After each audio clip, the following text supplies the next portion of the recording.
morning, boys and girls. I bet you were unaware of what you stepped into when you woke up this morning.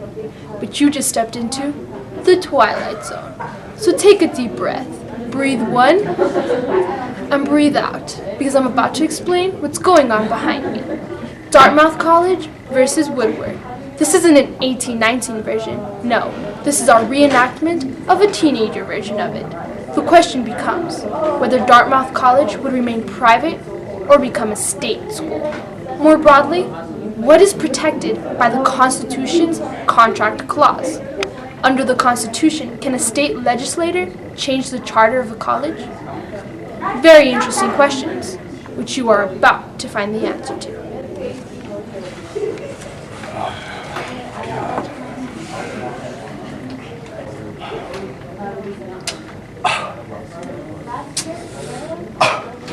Really, man? Really? States? It's a private school. Just leave it that way, man. It is, sir, as I have said, a small college, and yet there are those who love it. Private school, however, we're going into a new era. This is completely different. We're changing. Revolution is upon us. This is adequate and completely constitutional towards this new era. How can you say it's constitutional when it's not constitutional? When I have the rights right here, specifically stating, no state shall pass any bill of attainder, ex post facto law, or law impairing the obligations of contracts. Where does this start, if not here? Please try to understand this. Although you're probably somewhat mentally impaired, the New Hampshire legislature is adequate within these boundaries. Adequate? And I'm not mentally impaired, man.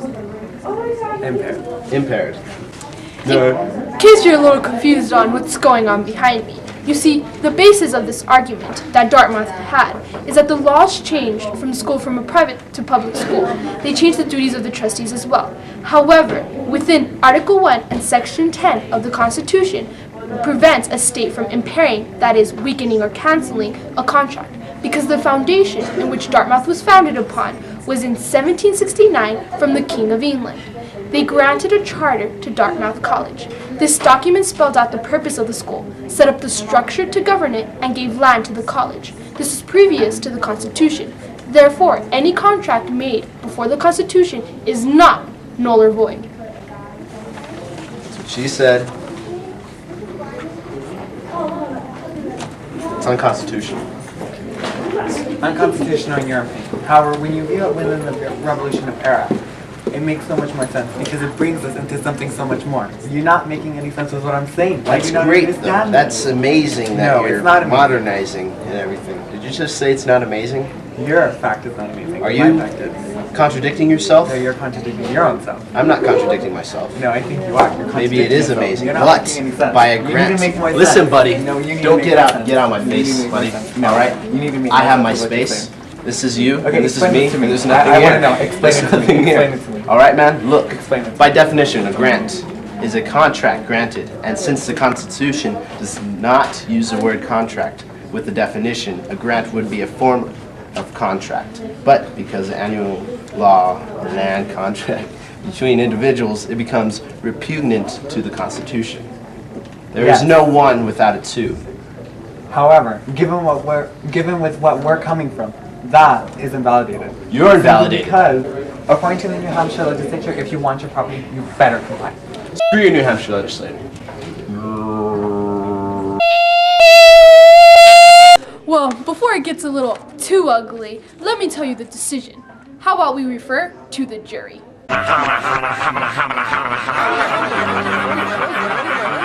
Now that we've seen them bicker over this, the decision from the judge.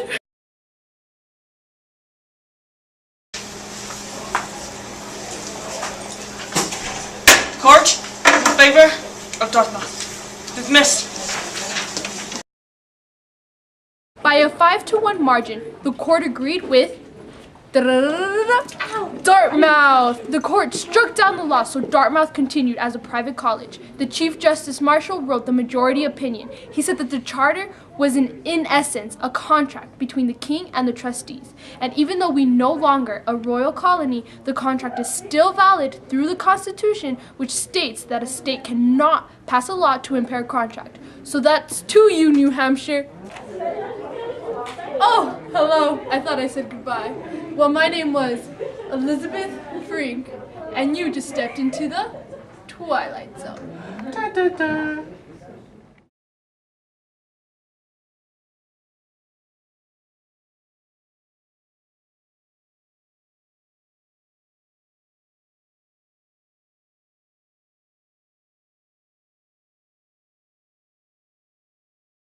I know you're trying to tell me everything that you want to say, but I'm not listening.